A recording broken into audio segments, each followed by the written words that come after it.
အားရနဲ့အိတ်ဖို့ပဲစဉ်းစားနေမအိတ်ပဲဘာလို့နေရလဲ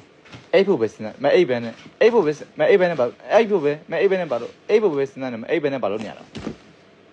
ဘာမှလက်ကြောလည်းမတည့်ပဲနဲ့အလုတ်ကိုမြန်လှုပ်စားနေကြီးအလုတ်ကိုမရှိဘူးကျန်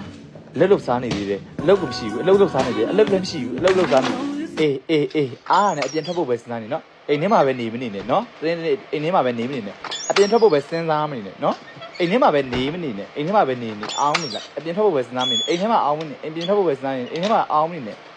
အိမ်ထဲမှာပဲအောင်းမနေနဲ့ချင်းဘလောက်ပြင်းတာလဲဆိုတော့ချင်းတွေ့ရနဲ့ထိုင်ဖို့ပဲ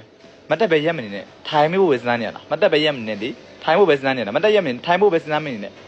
အမြဲတမ်းထိုင်ဖို့ပဲစဉ်းစားနေမလီအစားစားတာပါဇက်ကပဲများနေဟဲငတ်လိုက်တာဟဲပဲများတာငတ်လိုက်တာဟဲပဲများလိုက်တာငတ်လိုက်တယ်ဟဲငတ်လိုက်တာရီတန်ကပဲများနေဟဲရီတန်ကအစ်စ်နဲ့မရှိဘူးပဲများနေဒီစစ်နဲ့မရှိဘူးပဲများတယ်စစ်နဲ့မရှိဘူးပဲများတယ်